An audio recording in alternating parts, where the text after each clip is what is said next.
hello friends मु ढिलो आपको स्वागत करछि अनलकी बॉय यूट्यूब चैनल तरफ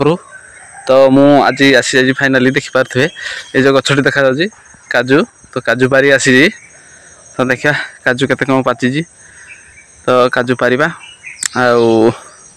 बहुत दिन है ना वीडियो मु करिनी कारण मु मोर वीडियो न करिवार कारण या कि मु प्राय 10-15टा वीडियो रे कॉपी राइटिंग लगी जाइए तो से मन दुख थी तो कौन करिया जहाँ हो कहली आज संडे अच्छी तो से खुशी काजू फील्ड गोटे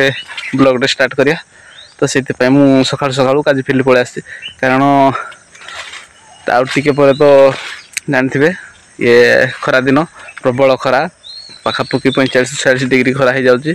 तो ये असह्य खरारे आउ कम करहबनी तो जहाँ सका सका तो से सका सका आसी आम काजू फील्ड में पहुँची जाइए देखिपारे यहाँ काजू अछ तो काजू पाखापाखि सरी आसलानी तो देखा दो जहाँ अच्छी भी ताकू कलेक्शन करवा तो आजिकल तो काजू रेट पाखापाखि से 80-90-100 ठीक अच्छे देखा केते काजू पारुचे तापर देखा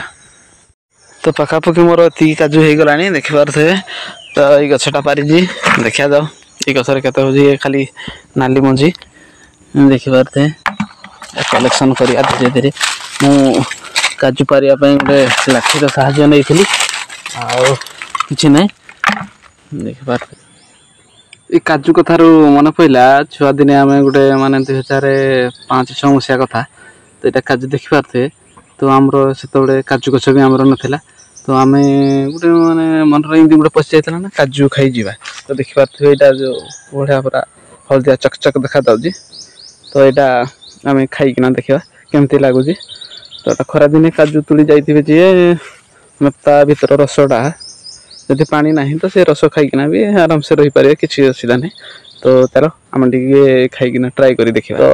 यटा को खाइबा तो यहाँ टे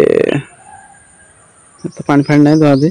तो चाबिकिना खाई देखा केमती लगुच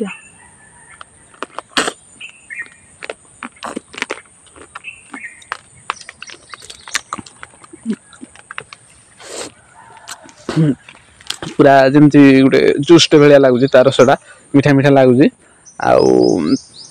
भल लगुच तो या माने खाली टोटाल रस खाईकिना भी आराम से काजू तोड़ी पारे पानी ना भी किसी असुविधा नहीं तो ठीक अच्छे चलो काजूर आहरी मजा ना आउ तोड़ा मोर सब सब्सक्राइबर भाई मान को विशेष अनुरोध करुच्ची कि जो काजू फील्ड उपर भिडियोटी करी तो से भिडियोटी बेसी आउ कि सुट कर पारनी से दुखित तो जदि मोर ये छोट भिडियोटी भल लगे तो कमेंट माध्यम निश्चय जनइबे तो भिडियोटी केमती लगुच